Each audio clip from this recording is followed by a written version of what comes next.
Now is the time to negotiate. It goes back to this market, and this is where you don't just shine now because the whole market's running up. You're going to shine because you need to make money on the buy, and so being able to get that price down, there it is what matters. So the very first thing starts with the price. The asking price is going to be better than it was before. Then you may be in a situation to negotiate that price. Right from stage one, you could be in a better position right now. When I was broke, I had rich habits. When I was broke, I had rich habits. All right. Welcome to the Master Keys podcast. Yes, I'm Neal and Andreino. I'm Chandler Haliburton. This is episode 45, I think. 46, 49. I'm way off. Wow. Yeah. Did you miss the month? We are moving right through this year. We're back, as always, trying to hit you guys with some really valuable information about what we think is going on in the markets in the world, specifically with a focus on real estate, because that's what we do. That's what we love. If you're here, you love real estate too. It's an exciting time to be in real estate, which is not to say it's a time without turbulence or some scary stuff going on, but it's still an exciting time to be in real estate. Yeah, and hopefully we can be here to help you guys with that. And if for those of you that are new here, our podcast is all about real estate investing in general, business in general, kind of what Chandler and I are doing, and our best opinions. We're real estate agents, and I'll say real estate investors and business owners. We've sold $400 or $500 million worth of real estate. We own around 200 units. It's 500 okay, million. right, 500 million in real estate. And we're really trying to make this podcast to help you guys out, and that's again our focus. Yep. We love that you guys follow. You guys shout us out online. You shout us out in person. You showed us out on your Spotify yearly wrapped up recently. Yes, respect. A that bunch was of awesome. you. That Thank was you. Awesome. If you're listening to this on whatever platform, thank you for showing us that. We've reshared them. Please post it up. I know there's all these memes making fun of people who post their Spotify Wrapped, and I couldn't post mine because some of my kids have been listening on my Spotify, and it ruins my street cred when like the number one song is not one of my songs, it's one of their songs. But appreciate you guys throwing us up there because it means a lot to us personally, but also spreads the word. We're trying to build this community, and we have some super exciting stuff coming for the new year. I feel like we've been saying that for a while. Yep. But the forum... The new year's not here yet, so... Yeah. There's a website and a forum coming. There's going to be a space for you guys to chat. We're also going to have off-market deals in there, and it's going to be combined with our Patreon. So on top of getting like the premium content where we really boil down the numbers on spreadsheets and really delve into the details and the nitty-gritties, you're also going to have a space to chat with people that are like-minded to you and doing the same stuff. So. Yeah, and... to that point, in today's episode, what we're going to talk about, I mean, we got a few things to fire out. We're trying to figure out... What did you do here? Oh, my baking's ready. What did you do? I just threw some cinnamon buns in the oven. This guy broke the timer. Yeah. Here we go. We're gonna talk about a couple things today. I mean, a lot of people have been asking me about whether or not we're nearing the quote unquote bottom of this situation, so we can talk about that. But what else we have here today that we think people want to hear about? Yeah, we have what people should be doing. You say as a buyer in this market. Yeah, like that is the number one thing, and we think that will help you guys. We're seeing again a big turn, and I've been trying to educate some of my clients. Chandler's been working with his clients to make sure that they're doing what we need to be doing, because it's almost like it's been 2-3 years of a certain way of purchasing, and so now you got to dial it back and think a little bit less aggressively, in my opinion, and be a little smarter about making your purchases. So we're going to talk about that a little bit later on what we think you should be doing to make sure you get the best buys and kind of take advantage of how this market is. You need to change your aggression from your aggression towards the market to your aggression towards the seller. I knew you were gonna say that. I'm serious. So, for a while we were chasing the market and we were aggressively trying to go after the market and get ahead of the market and all these things. And that was where we were putting our aggression. And now you sort of want to... pissed at your seller. You need to be aggressive towards your bottom line and aggressive towards your seller. We got a Not couple a jerk way, fun but, questions for each other that we're going to start asking our guests, and we want to get your guys' feedback if you think they're good. And then just a couple little stories that are taking place in the news, and we want to talk about how they're impacting today's market and what it means for you guys being out there and what you should look out for coming up. Yeah, and I don't know, those of you who have been listening a little bit lately, Neal is obsessed with this idea of living and renting RVs. You've got a story that is 1 degree removed from that. Let's open with that. Before we get started, everyone knows I like my tight shirts. Yeah.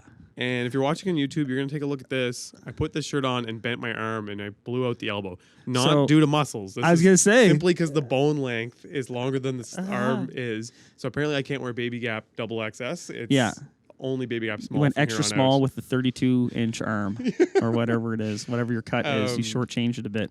Anyways, moving on. It's somewhere between a T-shirt and a long sleeve. We're not quite sure. But now it's got... Actually, you can get like those patches, and pretend like you're some important prof. Get patches on your elbows. It's a crop top. Yeah, Okay. seriously. Anyways, back to what Chandler Your was triceps saying. are too big. I have a interesting story that I saw a few weeks ago. I think it might have been Better Dwelling who posted it, but it might also have been a CBC article. That a ad in Vancouver was renting vans. So they're like the old shag and wagon vans where they have a bed in the inside and like a basic setup. They're renting vans in a parking lot outside an apartment building for $9.99 a month. The bathroom and shower are inside the building. So what you do is you message the main landlord, or you have keys to have access, and you go inside and you can use the bathroom, you can use the shower, but your room, the space that you actually sleep in and live in, is a van outside down in by a the river. van. Yes. Down by the river. If you don't know what that is, that's from, is it John Farley is his name? No, it's Chris Farley. Chris Farley, damn. Jeepers. This guy doesn't know the old casts at all. I don't know the new ones either. Yeah, Chris Farley. Chris RIP. Farley's got a good skit about living down by the river. But yeah, literally, you can rent a van in a parking lot for $9.99 a month, and you have to go inside to use the bathroom and shower. And from what my understanding is that Jeepers. apartment's also been cut up So into someone a bunch of provides the rooms. van? Yeah, they provide the van and the parking space. So I think someone's going out and buying these used vans, renting a bunch of parking spaces in this lot, and then renting them out. This is so creepy. So slightly creepy, but basically feeding into the idea that I had that you can rent these RVs and make How a much ton are of they money. charging? $9.99 a month. $9.99. Well, $999, not Yeah. $9.99. Yeah, $990. Jeepers. I mean, I've got so many questions. One is Is it available? how do I get me in that van? Is there candy inside? The Creeper included. So they're advertising this openly because I feel like this is a scenario where the city at some point is going to be like, you can't do that. yeah, if they're I think advertising yeah, it but I don't know. blatantly- Like, is there a rule against it right now? Well, I mean, I saw on Airbnb, this was a while ago, people would like rent their car to be slept in overnight. That you can sleep in my car for X dollars a night. Like there's some That's crazy stuff out insane. there. When you think about a campsite, it's effectively the same thing. They're like, I don't know if it's the same thing. it's kind of the same. Like there's campsites, Yeah. and you can rent the vans from like some certain sites, or you can rent a van and take it to the site, and then they have a hut Yeah. full of showers and toilets, and you just go in there and use that. Yeah. So, I mean, this is pretty wild. And I mean, we're talking $1,000 for someone to sleep in the back of a van, which this time of year is very cold. I'm assuming these are not nice new insulated vans. Like They cold are insulated vans, though. They're camper vans. They're camper vans. Okay. But they're not Oh, like the camper okay. vans that you imagine, like the big ones. They're like Yeah, I know what you normal mean. size Yeah. vans, but they've been converted into campers on the inside. This So they is- have a little bit of cabinetry and a little bed. I actually Okay. rented one when I was in BC. So this is like they're like a Westphalia, but a newer version, right? It's a Westphalia. Okay, Maybe so not that's necessarily newer, probably but how they're getting around it. They're probably renting it under the guise of like, I'm renting you a vehicle. yeah, that's and probably then how they're doing You it. just so happen to park. Oh my in gosh, this that's parking kind lot. of ingenious. See, not the worst thing. In I the have world. a vacant lot that I run a community garden out of because it's a future development site, and there was Full actually of someone. vans. It's there. One day I showed up there, and there's always people up to like some shenanigans on this site because I don't know, whatever. People see a vacant lot and they're like, I'm going to do my shenanigans over here. But there was someone who lives in like one of these Instagram hipster small vans, Yeah. and she was there with like a full-on mechanic truck servicing her van because there was something up with the heating system, and like there's only one or two people in town who can work on these heating systems in these living vans. Mm-hmm. And I was kind of going over there like, hey, how's it going? I To have try to imply environmental like, concerns what are about you doing? What are you here? doing? Yeah. And then she's like, oh yeah, just working on the heat. And she like said, and John's here. And then so I thought she was a friend of one of my tenants. I'm like, oh, John and like Kate? She's like, no. And I'm like, okay. And it was just awkward. I'm like, well, cool van. And I just left because I didn't know what to say. I didn't want to kick her out. But what you're saying As is the oil very, spills out into your lot. yeah, really. But yeah, you've piqued my interest because that would make a great site for it. But she has like a composting toilet or something like that. But man, that's seeing- definitely how they're working around it. They're renting it like an RV Yeah. and saying, yeah, you can park here. And by the way, I also own that building, so you can go inside and use this facility. Mhm.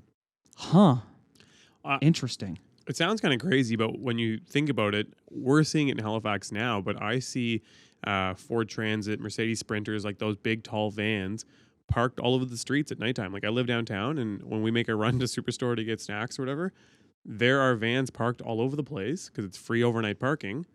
And they are clearly like live-in vans. Like you can see the curtains in the windows. You can see sometimes that lights are on. Yeah. And then they're gone in the morning. And usually like there's a Y down the street from us.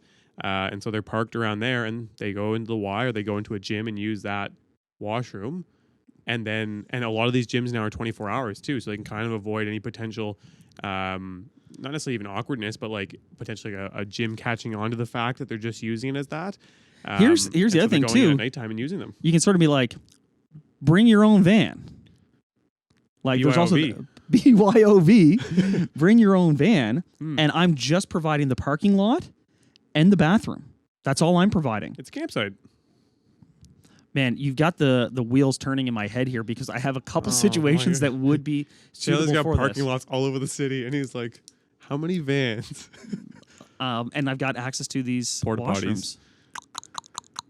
potties. Anyways, that was the That's- opening story for today.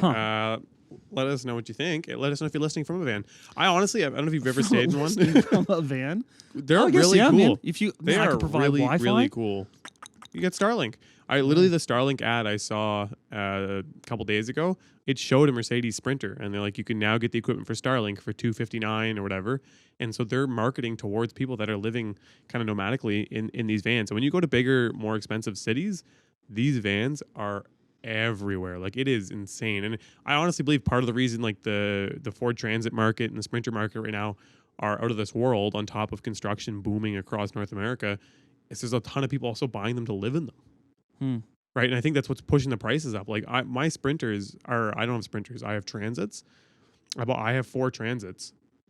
I, on average, could probably sell them for, I'd say, 70 to 80% more than I paid. And I bought them 4 years ago. Like I've almost doubled value. And that's not crazy. Contractors that are buying all of them. It's people buying them, financing them out, and literally living in them. You know what's wild, man? A little story from my youth. My dad, like one night. Horse and buggy. No. Oh wow. I'm not that old yet. Man, we had this van and we got it for free. I remember one night he's like, "Hey, you got to come with me. We got to go pick up this van."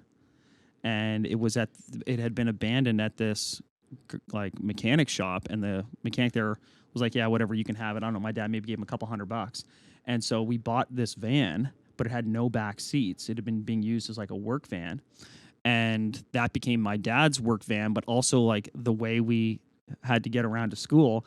And so it only had 2 seats in the front, and my sister sat in the front, and I was in the back of the van, just rolling bouncing around like a lone bean in a tin can, just like bucking around in the back there, and hating the fact that I had to pull up to this school every day, open the door, and roll out of this van. You get a disproportionate amount of free vehicles. You also got the Lexus, Man, which began a real estate the empire. Haliburtons do not like to pay for vehicles. And now you messaged me recently with some motorcycles. Potentially, did you look into that? Not yet, Okay, but okay. you are. That might be going No on wonder now. you're not interested in buying expensive cars, because you're like, why would you pay for them at all? Well, the crazy thing is, to finish that story, then we went to a dump and cut seats out of another van, and my dad welded them to the floor, Yes. and that's how we put four seats in that van. That would pass safety inspection. I don't know how it did, to be totally honest with you, but You went through safety with that? Yeah, we had it for a few years. No. So my way. dad's he welded. He worked on cars for a long time. He was in a pit crew for a while, even like so. I'm sure What? whatever he did, he got it to the point of. I need to it start hanging passed out with it, your but, dad. Can we get your dad on the pod? We don't have enough time. How long is this thing? 3 hours? We can get through the intro with Jimbo. But anyway, that's a crazy story, man. It does get me thinking, because As offside as it seems, it's not actually the worst thing in the world. And when you consider that people are renting rooms for over $1,000 in shared spaces, part of me is like, I think I'd almost rather my own van, like where they're like 8 feet tall on the inside now, where I can close the doors and it's just me in that space, versus sometimes being in an apartment where I'm just sharing a room and I have all the noise from all Yeah. the other people. And like, do you know what I mean? I mean, a little harder with the ladies, though. Yes and no, because you can park right outside the club. Listen, I may not be the hottest guy here, but it's a short walk home.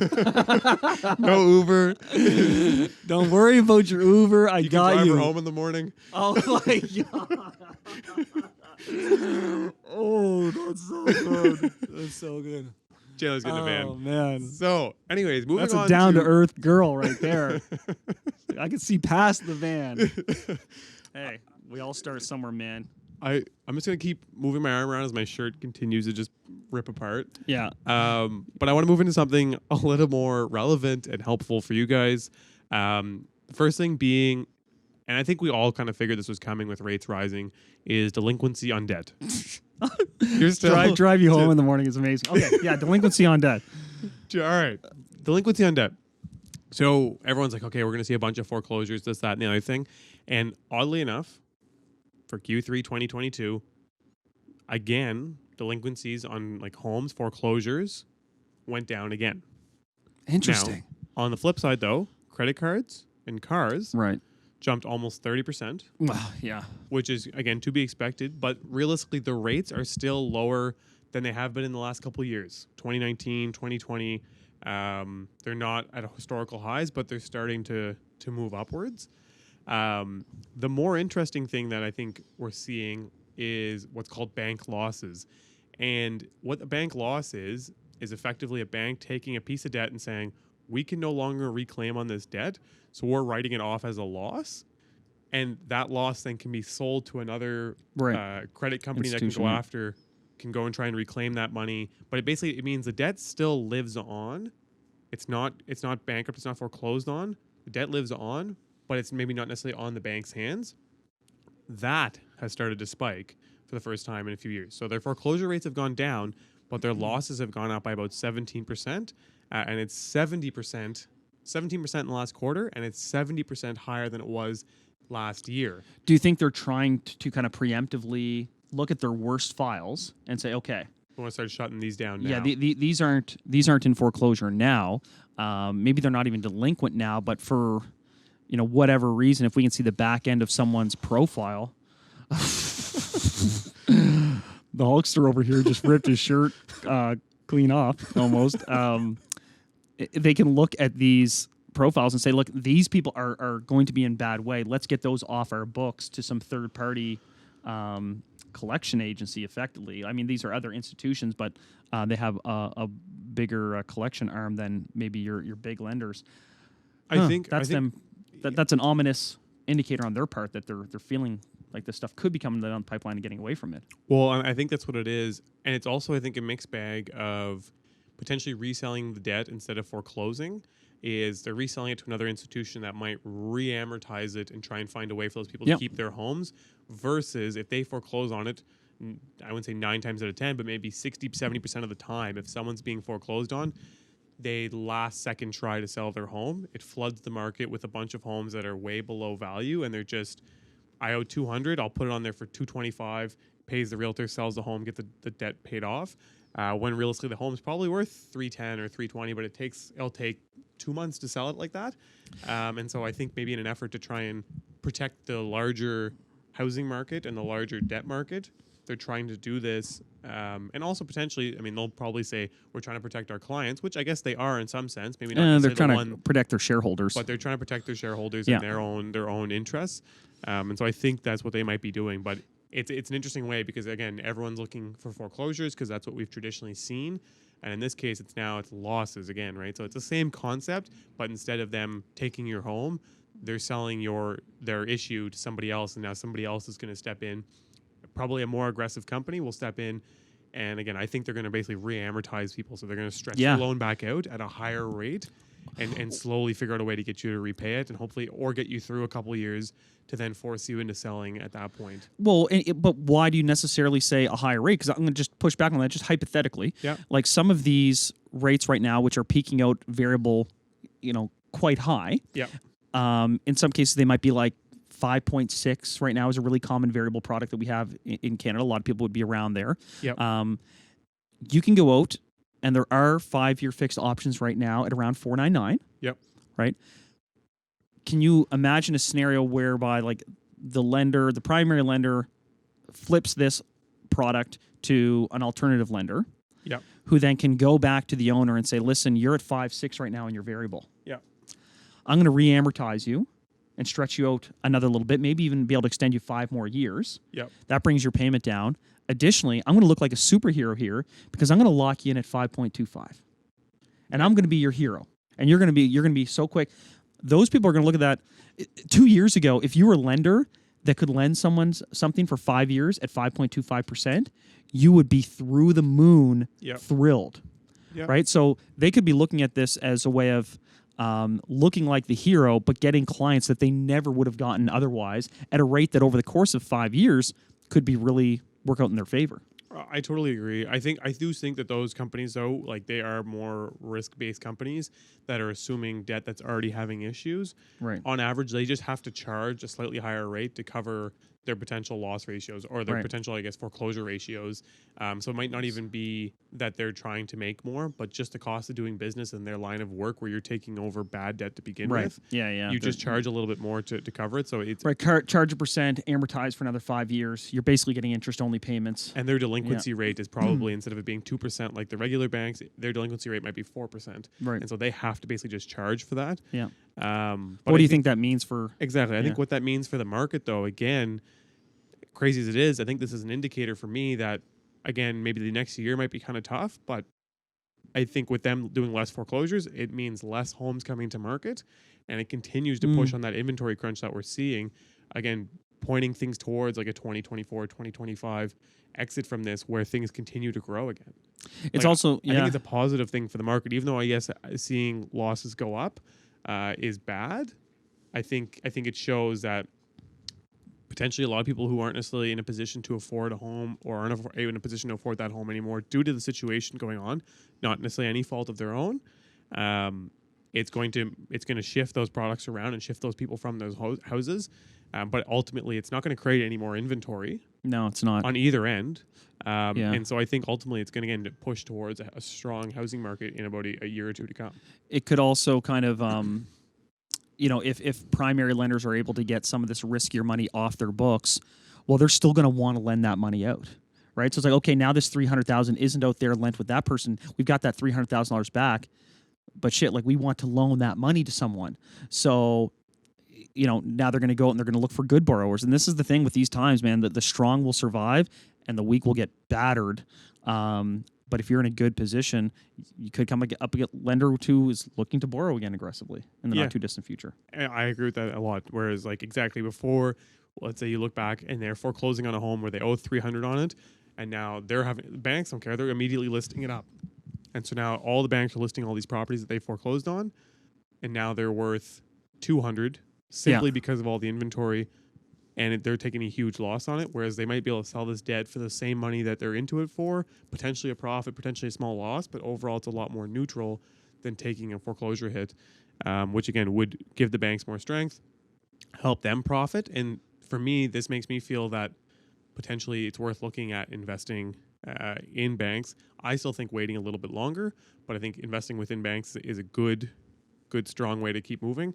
It also gives an opportunity for a lot of private banks to be buying these losses to also make a bunch of money potentially. Well, I think, and some of these private lenders or these smaller alternative lenders are going to be hungry for business too, because the way most of these private lending operations are set up is that it is, for lack of a better time, like really simplistically, it is individual investors who send their money together as a pool through this channel that then lends out that pooled money. Yep. In risky times, the influx, like the input of money is going to decrease. There's going to be less investors being like, yeah, I want to pool my money and lend it out to people at a risky time in the economy. So there's going to be less people putting money in. And part of the reason is all the people who have borrowed the money may not be able to quickly refinance and pay that money back. Yep. So the time it takes for those investors to get the return on their investment is going to be longer and longer and longer. So there's going to be a lot of private institutions that may slow down a little bit because there's less people investing and less people looking for their products, or the people looking for their products will have a longer time being able to pay them back and get out of their products. So these alternative lenders may be looking at things like, well, instead of going out there to the market and trying to find investors and trying to find lenders, what if we have someone that's already got an existing loan out there and just absorb that into our portfolio? 100%. Yeah. It's an opportune time. And again, I think this is actually a good thing. I mean, it's not a good thing that people are losing their homes or having to go to these alternative systems, but I think it keeps some strength in the market. And so again, I think to boil it down, I think there's more opportunities to come over the next year because there'll still be people who don't want to necessarily take a new option for payment and they're going to want to sell their home. And then also you're going to have, I think, strength coming in the 2024, 2025 time range. Speaking of which, I saw something, and you posted, I saw a few people that posted something like 60,000 canceled transactions as buyers basically walk away from deals saying that we're going to wait until things rebound or what have you. All I can say is locally, I've sort of found the market has a little bit of busyness to it again these last couple weeks, and the worst of the doom and gloom and fearful, like, oh my gosh, this is crazy, has subsided a little bit. That's not to say buyers are back full bore. That's not to say that it's the seller's market that we once had. Is it just fatigue, do you think? Because, and I mean, the 60K in canceled transactions, I personally haven't seen that here. Like, I haven't seen buyers being like, for no reason other than sheer economics, I'm backing out of this deal. I don't care about my deposit. I'm going to roll the dice here. I haven't seen that in our local market. Now, I just that had could be one. different. Actually, I think it's at 2, but I think the two things, so first off, I posted a story, and I think it might have been Better Dwelling who posted it, stating, or maybe, no, I think it was CBC. I get them all mixed up because there's so many of them, but I posted a story saying that 60,000 transactions have been canceled, and so that means... I thought it was Bloomberg, to be honest, but we're not here nor there. Yeah, which means somebody had gone out and looked at a home, made an offer on it, gotten accepted, and began the process of buying it, and then somewhere along the line, whether they didn't get approved, inspection items came back, or they just got cold feet, they terminated the contract. And now I don't know what the standard number is because that still happens at a certain pace. I'm sure, in my opinion, maybe on average it's 30,000 versus 60,000. And in normal markets, like the last 2 years, it's probably been very low. No one canceled anything. They were begging. They were desperate to just hopefully firm up because they just got a deal versus like they had lost 10. And so I think though in like years of like 2016, 2017, the numbers would have been probably not as high as necessarily that last quarter, but it probably would have been a lot more comparable. But I don't have those numbers, unfortunately. But basically, I think it's an indication of sentiment in a lot of ways, more so than actual economics.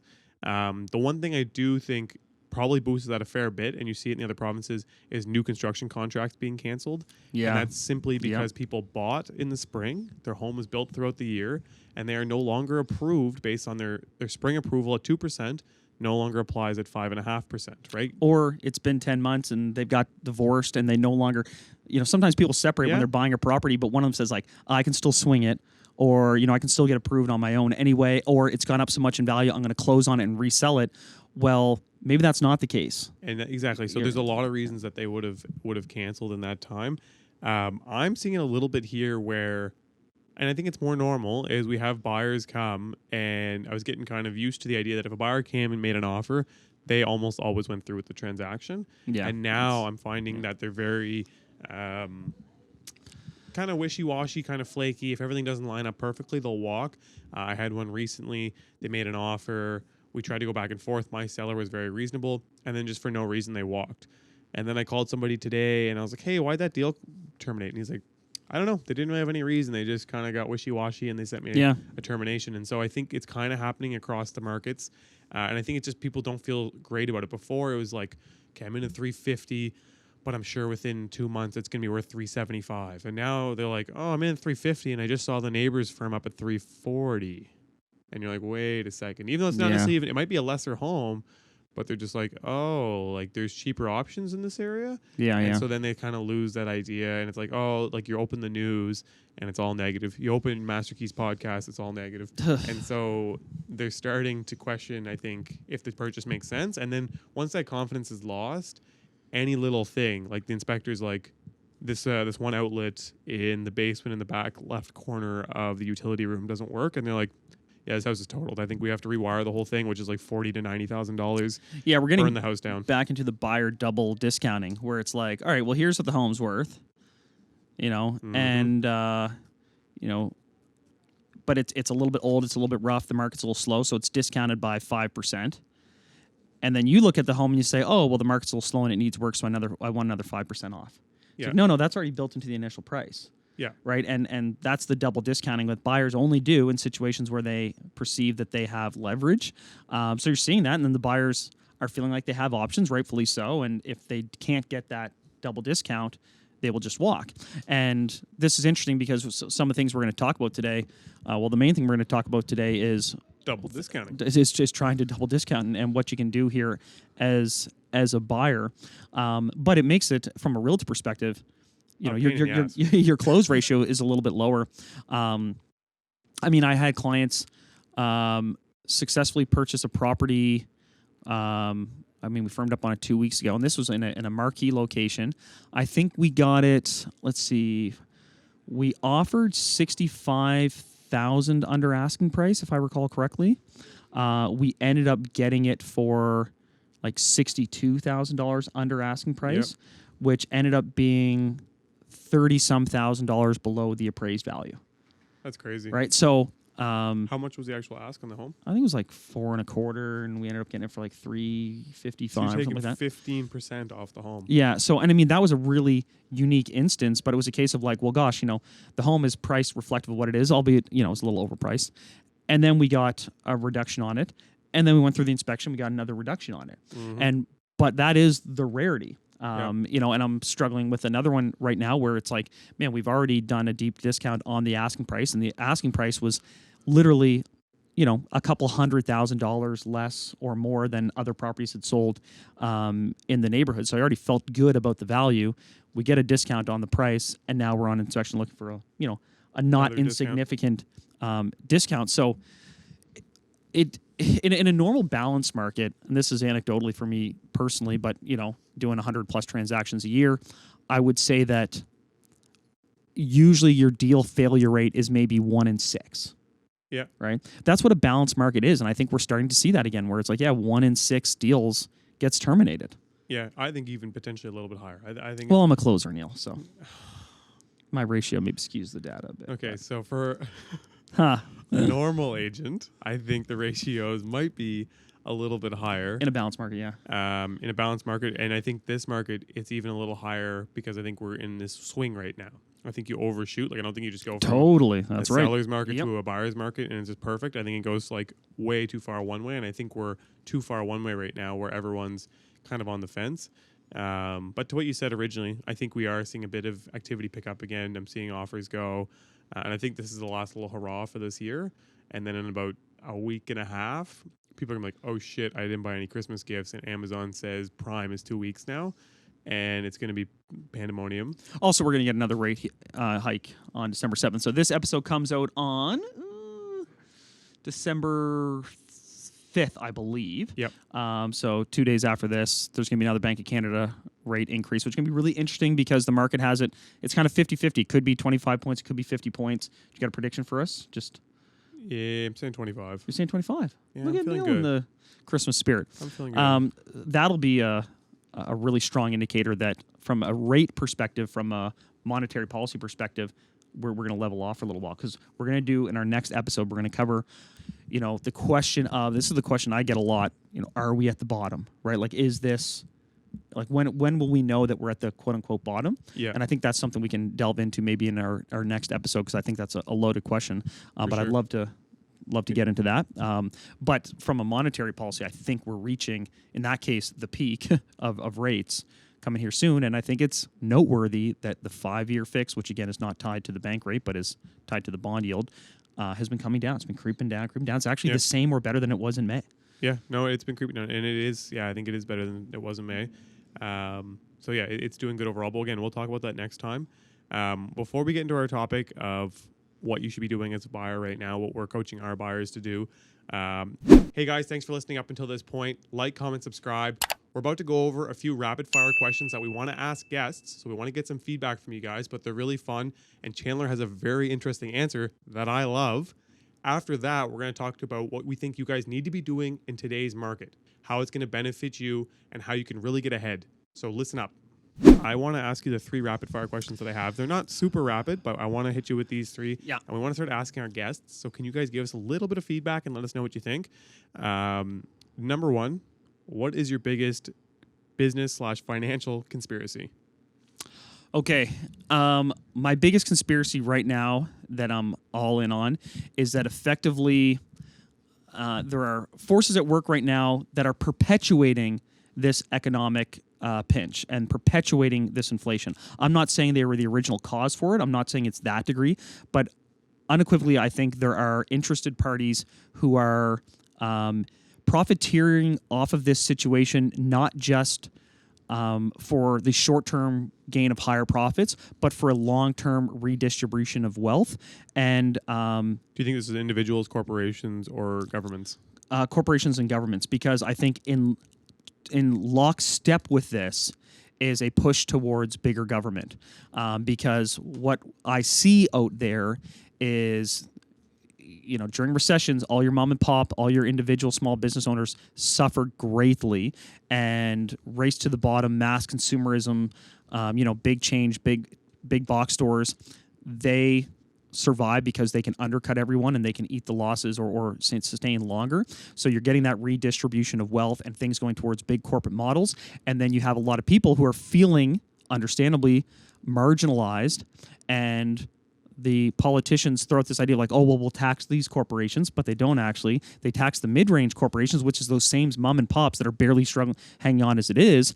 And they promise all of these extra reforms, if only in exchange for that, we give them more tax dollars and more government. And that's what I think the big conspiracy is right now. Okay. I agree with you. So I'm not going to say my own because Okay. it's pretty much very much the same. Oh, look at us. And I do think there's some individuals that have a crazy amount of power that influence that as well. Oh, totally. As totally, a whole, I agree that it's the top end making the decisions. The next question we can both definitely answer. What is your kind of wasteful, crazy, insane purchase that I've been like always going after? Like, what are you like? This is the one thing, if I had infinite money, I would buy, or this is the one thing that I'm going to be able to achieve and buy. And this is something that we, to be clear, the parameters here, this is a slightly wasteful item, but this is something that we're legitimately targeting. This isn't like, I want to buy an astronaut or an astronaut, buy an astronaut. You could buy buy an astronaut, but probably you could probably buy an asteroid. Yeah, well, you should start with this because this is you to a T. Okay, I think I'm going after private jet, and private jet / yacht. Slash yacht. Is this going to be an amphibious plane / yacht? Okay, no, I don't mean that's okay. All right, no, but like in that wheelhouse, would be like a yacht and private jet.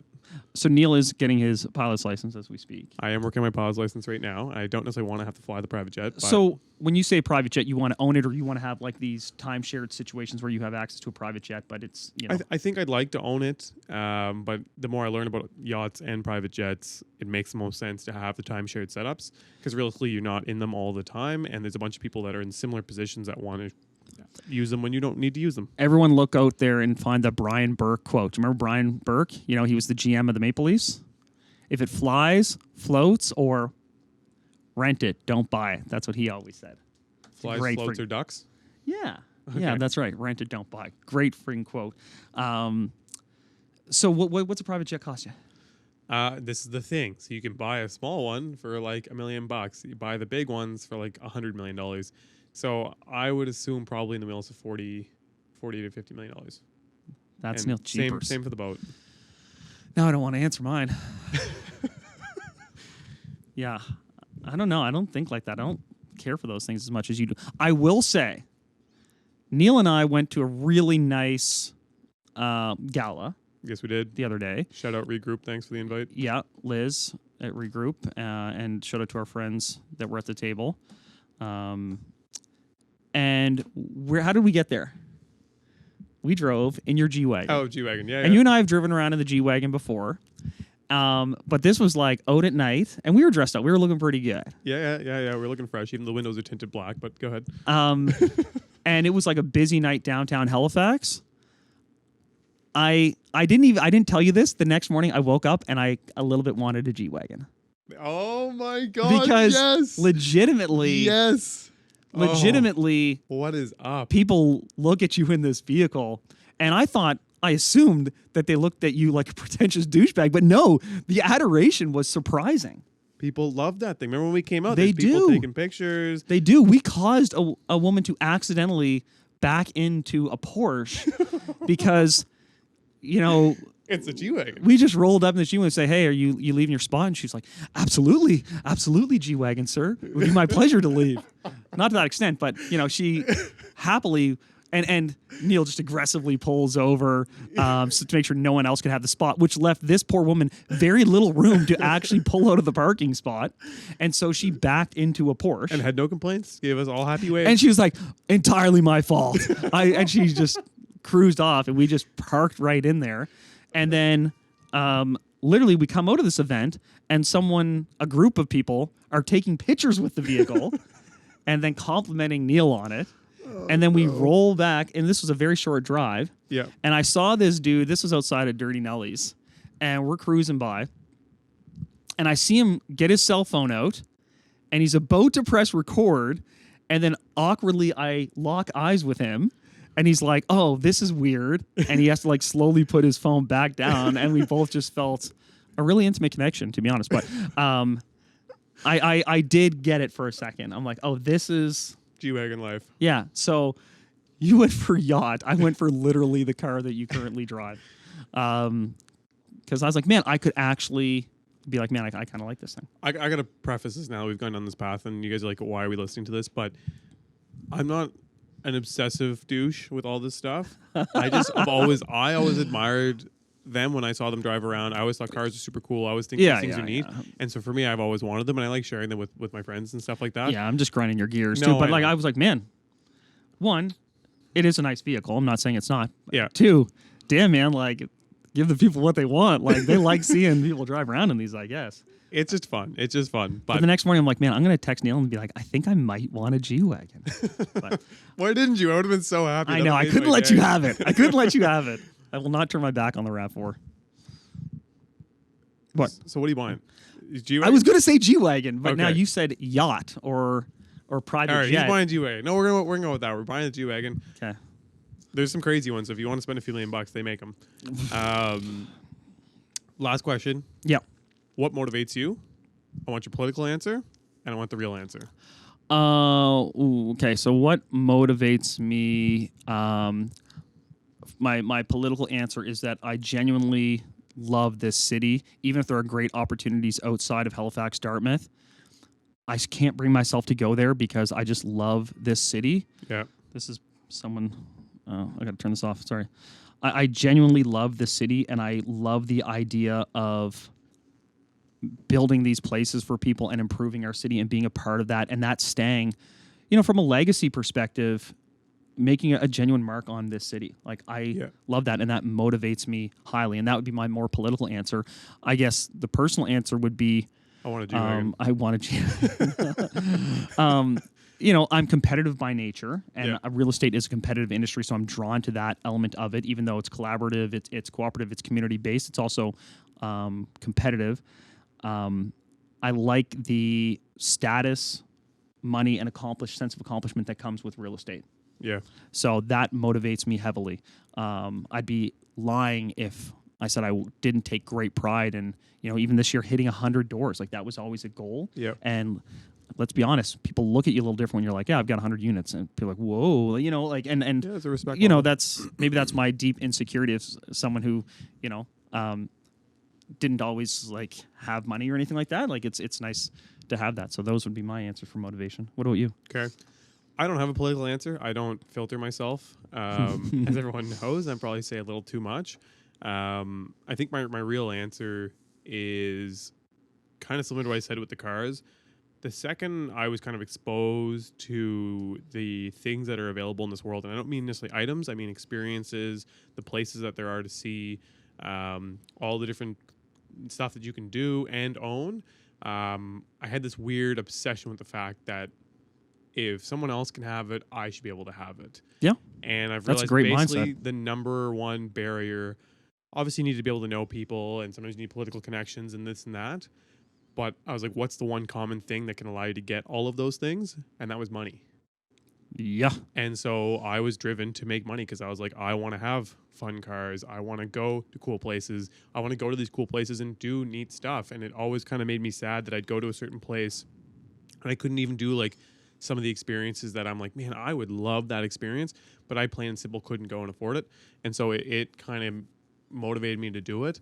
And yeah, I mean, on top of that, like I'm also competitive, and it making money and running businesses, it's a sport, and so I like competing in that world. And same thing with making a mark. Like obviously, I think a lot of us want to make a mark on the city or on the world or whatever we do.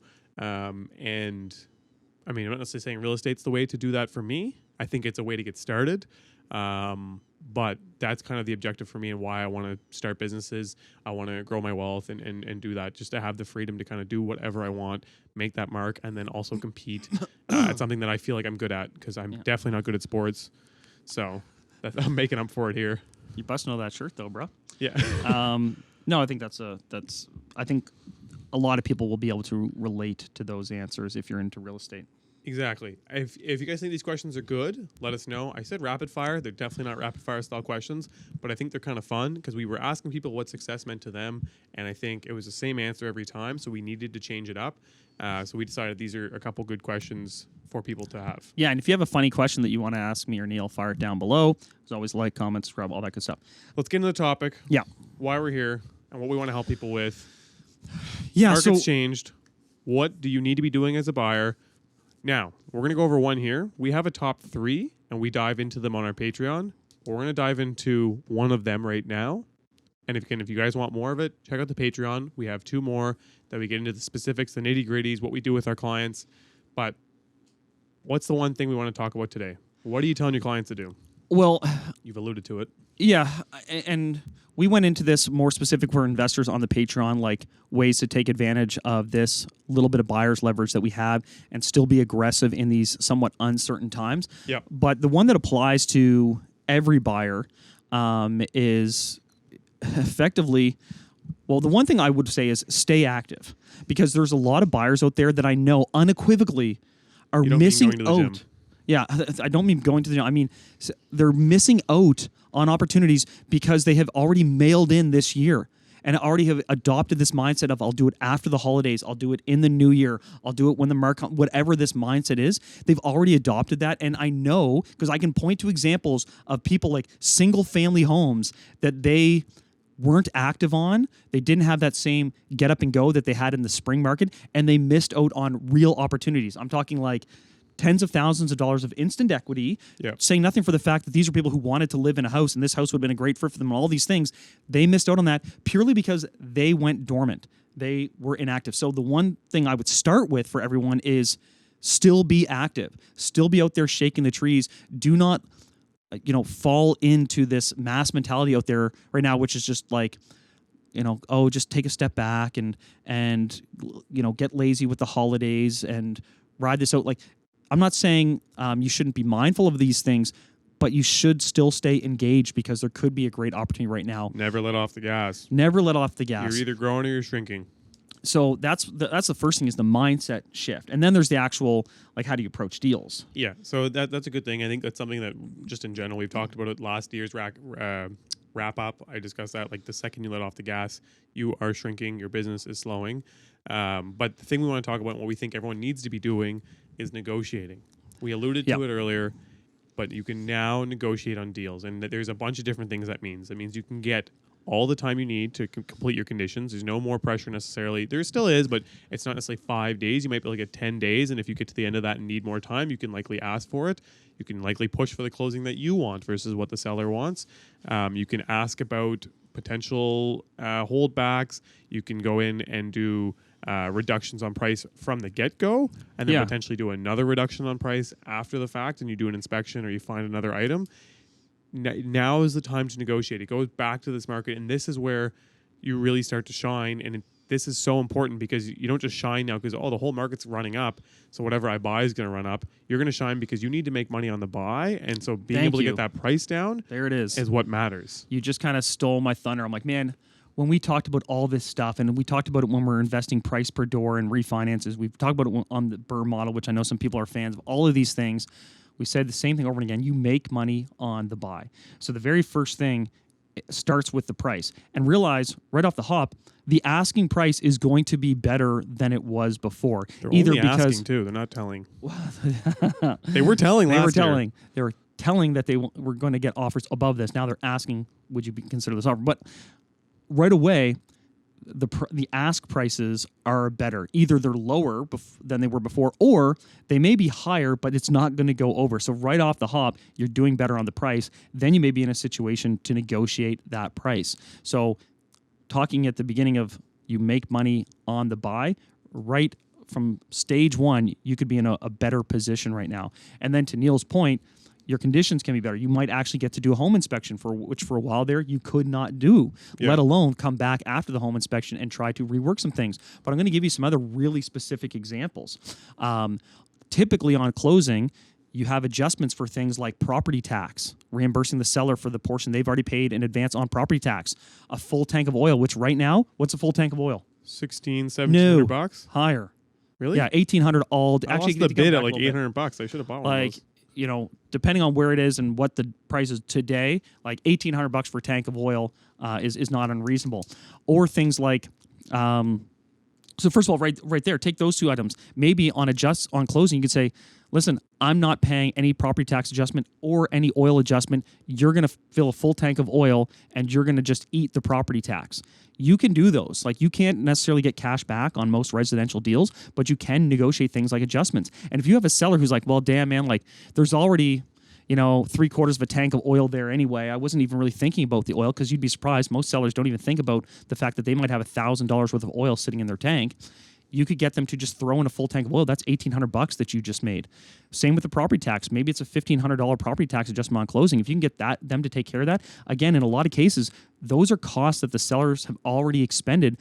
In a lot of cases, they're not expecting to even get that back. They only find out from their lawyer or their agent, like, and by the way, you're going to get money for the oil. And they're like, that's crazy. You may be able to get those little savings, which then mean less cash that you're coming up with on closing. But also, with tenant situations, or vacancies, or getting vacant possession, or even things like People if you're buying will work with you now. If you're buying a condo and saying, listen, I want a year worth of condo fees paid in advance, like, you have these little avenues. The other thing I'm seeing, again, on the residential side, and I just dealt with one today, is for the last 2 years, when you came to closing day, you'd get there and you're like, there's a hole in the wall. And the seller would be like, so what? I kicked it on the way out the door. And you're like, well, can you fix it? And they're like, we'll take the house back. We'll sell it for $50,000 more. You can keep the hole. We had one today. The agent might be listening to this. But there was a missing door slab. And door slabs are $80 to $100. Now they're $120, to be honest. They took the door slab, but I honestly don't know why. Okay. Don't ask. Anyways, it's my door. The offer's $150. Which, again, last year they would have been like, oh, we don't really care. Like, you can go buy yourself a door slab. Yeah. We went back and we're like, no, we need more money. And so we ended up going back for $300, which is still not out of this world, but we were able to do that.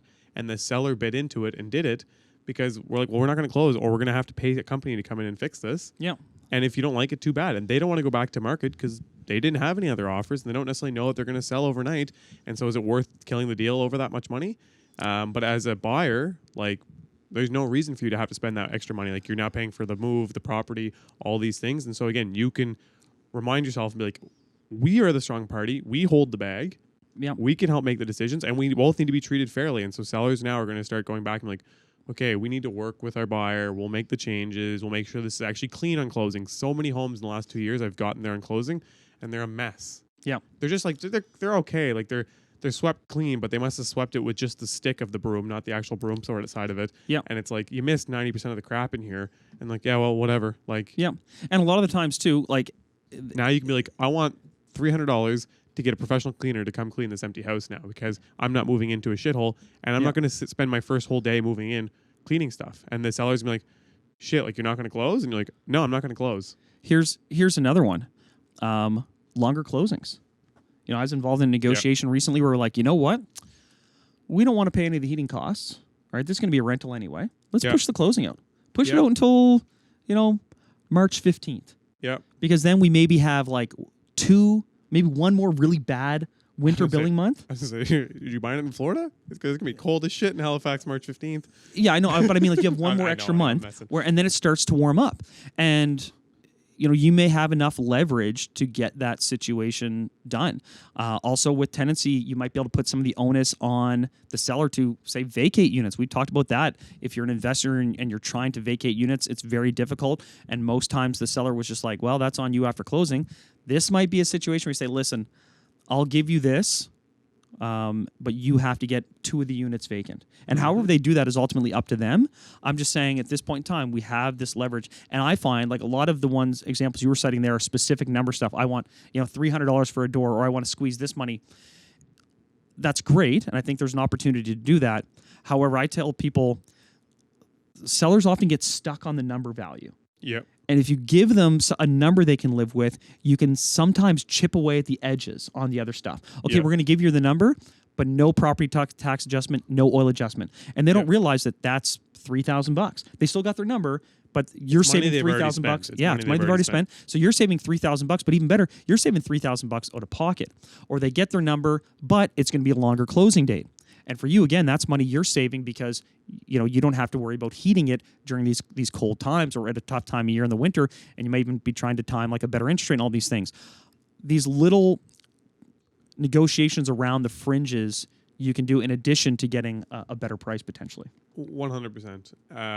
Again, as a whole, I was just giving a small examples I just faced recently. But again, as a whole, I think the buyers, you have all the room again to negotiate, bring up unique situations, extend timelines. I have a bunch of sellers that will, before I would never get extensions done. It's a lot more paperwork I find right now. But I would never get extensions done. And right now they're all kind of willing to work with me. Yeah. But on the flip side, I will also say, I feel like it's been a little tougher on the banking side to get people across. Before I felt like I was getting auto approvals. Now it's okay. We want to get a street appraisal done. They are struggling to get this last little bit, like we're doing with one today, where the debt service is a little bit tight. It's on a multi-unit. The debt service is tight between their income and the actual building itself. And so we're really trying to finagle it to get it across the line. So there is definitely some difficulty that you will face as a buyer right now. But again, we've talked about it. If you can get through that difficulty and you can get through the next 2 years, it's greener pastures on the other side. And so if you can make it work now, it's going to work great in the future. Yeah. So again, I think we just want to talk about that is like, this is something that I think everyone needs to change their mindset. If you're a buyer, start to take like pride in that. Don't be like, oh, here we go. This is insanity. I'm exhausted. I'm getting beat up. I think you need to be thinking like, I'm a buyer. I hold the bag. There are sellers that want to sell to me. And also you don't necessarily need to rush. Like but be engaged. Be engaged. Be constantly engaged because there are little deals that squeak through all over the place, especially in times like this, because a bunch of people are losing engagement because of Christmas, because they're tired, because of all this crap. And that's when the deals come up. Like literally from week to week, you'll see a house sell and you're like, that sold for $200. How did nobody see it? And it's literally because it was around Christmas and nobody was paying attention. They had a staff party and a bunch of people missed it. And so you had an opportunity to squeak in there. And like I'm seeing this now where I was looking at a property for clients and the offer date came and went. There's no offers. We should have offered then because we would have been the single offer. We waited 2, 3, 4, 5 days. And another offer came in. Then we offered, and now it became a multiple offer situation. Yeah, I had one of those. All the strength was lost as a buyer, and the seller regained their strength because now there's multiples on the table. Well, the way I look at it is like, listen, if you were all hot and fired up to buy at a time where multiple offers were at an all-time high, there were more buyers than ever before, and there was a shortage of houses. Why wouldn't you be in there now? Why wouldn't you be in there now? Right? That's the mindset shift of like, why are you only engaging when everyone else is engaged and then you're stepping back when everyone's stepping back? There's something to be said to contrarian mindset. Do the opposite of what other people are doing. If everyone else is going to the sidelines, that intuitively means this could be an opportunity for you to stand out and seize an opportunity while no one else is around. Again, being smart. I'm all about the contrarian mindset, but you got to be smart when you do it. It doesn't just mean like, well, if they're not doing it, I'm doing it. Well, no. It means you got to be smart about what you do.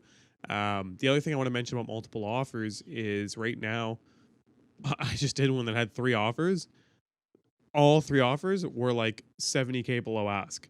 So again, multiple offers now is not multiple offers what it was 6 months ago or a year ago. A year ago, if you had 3 offers, you're like, all right, this house is going for twice what they're asking. Yeah, but I know a place with multiple offers was $100,000 under was the highest bid. There you go. So this is a home that had multiple offers, $100,000 under was the highest bid. I was telling a set of investors last night that are looking to buy their first burr, and I said, hey guys, don't worry about the amount of offers. You need to run your sheet and see what number you need to be at, and that's what we're going to offer based on. Yep. I'm going to try and talk to the agent to get the best gauge, but realistically, we need to be like, okay, if we need to be at 500 grand and it's up for 600, well, let's offer in that wheelhouse. It's multiples, fine, squeeze a little bit, 520. As long as you can still make money and feel comfy, do that. But don't be like all these multiples. So it's going to be, if there's 2 offers, it's got to be at least ask. That is not the case at all. And just be prepared to be rejected and still grind. You were doing it a year ago. So what's the difference in doing it today? Well, the answer is going to say, well, the rates are what's different. It's like, okay, but you're getting a better deal. You're getting a better deal, and we've talked about this before. If you're, save $30,000 to $40,000 on the purchase, that more than offsets the higher interest rate over the term. And I do feel that within 18 months, maybe 24 months, you're going to be able to refinance into a lower rate anyway. So you're going to pay a lower sticker price, and you will close the gap on the rate more than you expect. Exactly. So, anyways, as a whole, negotiate, keep the gas on, keep looking. As a buyer, I would feel way more motivated now. Things are coming down the pipe. There's going to be a bunch more deals. Don't lose steam. I think this spring you're going to see a bunch of great opportunities. So kind of keep on it. Don't be disappointed if you see things sell for a little bit less than you paid. You know what your strategy is. You know what your values are. This is also another thing. You have time to get end value appraisals. So if you can get an end value appraisal, you know where you're going to come out on the back end. And I would say almost assume the worst. Like, always make sure you have lots of room in your numbers. Don't go after these tight little squeaking projects that barely make you any money. Try and get ones that have some lift, because you're going to need that if the market goes down a little bit and it stays down for a while. But again, we expect that in probably 2 years, I think the market will come back with a vengeance, because again, our immigration targets, the way things are going, I really do honestly believe it's going to keep going. To double down, I'm just going to say it, and we're not necessarily going to get into our own news, maybe a little bit, but I have now 2 places under contract, and I threw out a third expansion offer. mode. I am back. I took the last, I'd say 6-8 months off, maybe a little longer, to get some projects done, understand where this rate market was going. And now already I'm starting to see some deals come back to the table, and the sellers are working with me way more. Before, I was just like, I have 3 weeks on a commercial deal and I couldn't even get the Enviro done in time. And I was just firming up because I'm like, well, even if the Enviro is $50,000, I'll just deal with it. Yeah. And now we're able to extend it out. We're re-reviewing prices. We're making sure the stuff makes sense. And that's how it should be, really. But I'm back out there shooting out offers again, and I'm bullish on where the market's going to go in the future. But again, going after that lift, making sure that there's a ton of room in those projects, so that even in times like this, you can get out of your deals. Like, I am so fortunate that I'm refinancing my projects now and getting my money back, because otherwise I would have been very, very tight. And I know there's a lot of projects that aren't. And so again, focusing on getting those good deals, and I think you'll see those good deals over the next year. Yeah, and I think maybe what we'll do is next week we'll check in on the status of that stuff and get a little update on what's going on and what we're trying to do. And then coming up before the end of the year, we're going to do a couple episodes. One on kind of tracking, looking back, but also projecting forward, goal setting, trends that we think are going to be on point for 2023, what's going to be hot, what's going to be not hot. So those episodes are coming up as well. We're also loading a bunch of stuff onto the Patreon in the coming few weeks, because we have a big surprise and a huge announcement for Patreon in the new year. So lots of good stuff coming. As always, if you have a topic or if you have a question, please reach out, and we try to answer as best we can in a timely fashion. Some of you reach out to us personally on our individual socials. That's great too. We'll continue to keep getting back to you. And if you post your questions down here and we're able to answer them, then everyone benefits from the answer. It's like, the teacher saying in class, like, there's always good questions because someone else has the same question out there, and we want to build this community. So appreciate the feedback, appreciate the shares, appreciate the love. We love you right back. Yeah, we love you right back. Thank you guys so much for listening. It was super, super exciting to see that a few people had us on their Spotify year in review. We'll catch you in the next one. Thanks so much for watching the episode. I hope you enjoyed it. If you did, press like. Don't forget to subscribe. But also check us out on Instagram and TikTok. You can find all the links below. Thanks again for checking us out.